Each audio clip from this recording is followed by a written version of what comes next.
1 अक्टूबर 2024 की रात को ईरान के मुख्तलिफ 4 शहरों से तकरीबन 200 के करीब बैलिस्टिक मिसाइल फायर किए जाते हैं।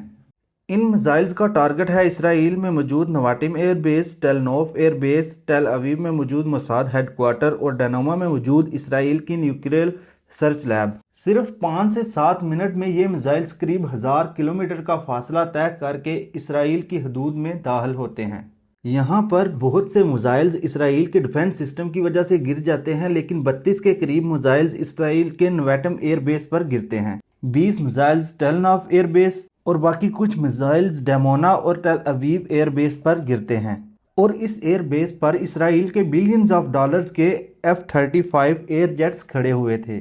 दोस्तों, ये अभी तक का ईरान का सबसे बड़ा इसराइल पर मिसाइल अटैक था और ये पहला अटैक था जिसमें ईरान ने हाइपरसोनिक मिसाइल्स इस्तेमाल किए थे। हाइपरसोनिक मिसाइल्स वो मिसाइल्स होते हैं जिनकी स्पीड आवाज की स्पीड से 5 गुना ज्यादा तेज होती है और इन मिसाइल्स की स्पीड 800 किलोमीटर पर मिनट होती है। इसकी स्पीड का अंदाजा इस बात से लगाया जा सकता है कि अगर अमेरिका अपनी ईस्टर्न साइड से ये मिसाइल लॉन्च करे तो ये सिर्फ 18 मिनट्स में 14,400 किलोमीटर का फासला तय करता हुआ चाइना में जा गिरेगा। इन अटैक्स के बाद पूरे मिडिल ईस्ट में सिचुएशन बहुत टेंस हो चुकी है। ये सारा सिलसिला 7 अक्टूबर 2023 को शुरू हुआ था जब इसराइल ने हमास के लीडर इसराइल हनिये को ईरान में टारगेट किया था और फिर उसके बाद 27 सितंबर 2024 को लिबनान में हिजबुल्लाह के लीडर हसन नसरुल्लाह को एक एयर स्ट्राइक के जरिए कत्ल किया। अब क्योंकि हमास और हिजबुल्लाह दोनों ही ईरान के इत्तेहादी हैं तो ये तो यकीनी था कि ईरान का जवाब जरूर आएगा। और वहीं पर इसराइल ने भी इस मामले को बढ़ाते हुए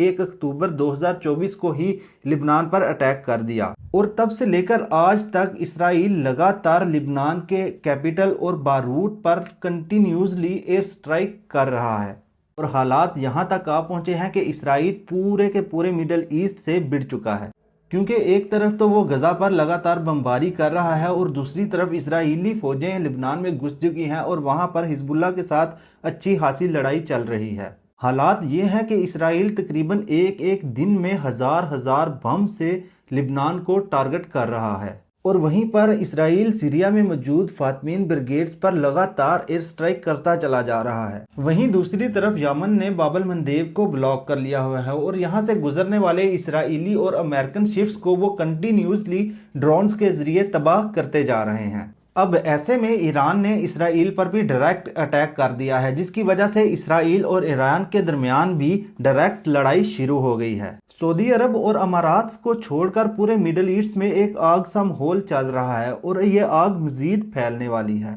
क्योंकि इसराइल का अगले टारगेट ईरान और यमन है और सबके जहन में यही सवाल चल रहा है कि इसराइल अपने ऊपर हुए हमले का जवाब आखिर कैसे देगा। यहाँ पर आपको बताते चलें कि इसराइल ईरानी न्यूक्लियर पावर प्लांट और ऑयल रिफाइनरीज को टारगेट करना चाहता है, लेकिन यहाँ पर अमेरिका हरगिज नहीं चाहता कि इसराइल ऐसा कोई कदम उठाए और वो इसे हर सूरत में रोकना चाहता है, क्योंकि इसकी एक वजह तो ये है कि अगर इसराइल ईरान के तेल के ज़खीरों पर हमला करता है तो ईरान स्ट्रेट ऑफ हॉर्मुज़ को ब्लॉक कर देगा, जिसकी वजह से पर्शियन गल्फ से आने वाली तेल और गैस की सप्लाई बंद हो जाएगी और ग्लोबल ऑयल मार्केट क्लैश कर जाएगी, क्योंकि दुनिया का 20% ऑयल और गैस इसी रास्ते से सप्लाई किया जाता है। क्योंकि इस बारे में ईरान पहले ही वाज़िया कर चुका है कि अगर उसके किसी भी तेल के ज़खीरे पर अटैक हुआ और इस अटैक में किसी भी तरीके से कतर, कुवैत या फिर यूएई का कोई भी अमल दखल हुआ तो वो पर्शियन गल्फ पर मौजूद तमाम के तमाम तेल के ज़खायर को तबाह कर देगा। और यहीं पर ईस्टर्न एशिया और यूरोप इस ऑयल पर बहुत ज़्यादा डिपेंडेंट है और अगर ये सप्लाई लाइन किसी भी तरीके से बंद होती है तो इन मुल्कों की इकानमी बहुत ज़्यादा मुतासर होगी।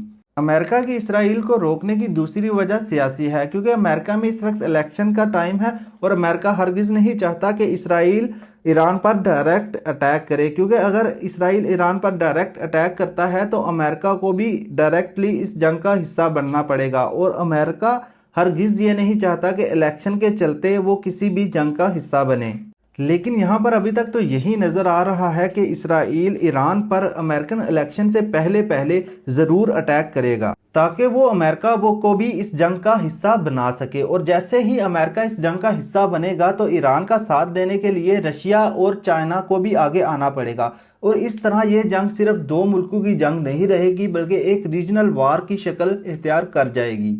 اور اس کا انجام بہت ہی بھیانک ہوگا۔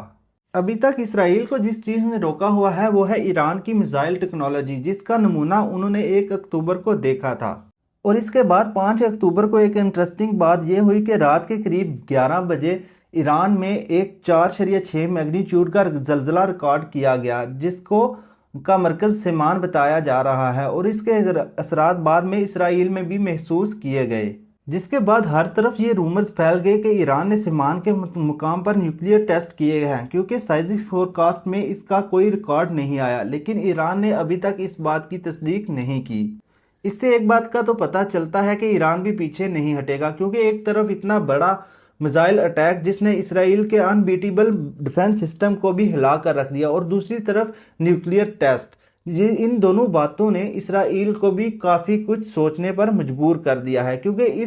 ان میزائلز کے اٹیک میں اسرائیل کو بلینز آف ڈالرز کا نقصان ہوا ہے۔ تو دوستو آج کی ویڈیو یہیں پر ہوتی ہے ختم، اور اگر آپ لوگوں کو میری ویڈیو اچھی لگی ہو تو چینل کو لائک اینڈ سبسکرائب ضرور کیجیے گا، تاکہ ہم ایسے ہی آپ کے لیے اچھی اور انفارمیٹیو ویڈیوز لے کر آتے رہیں۔ شکریہ، اللہ حافظ۔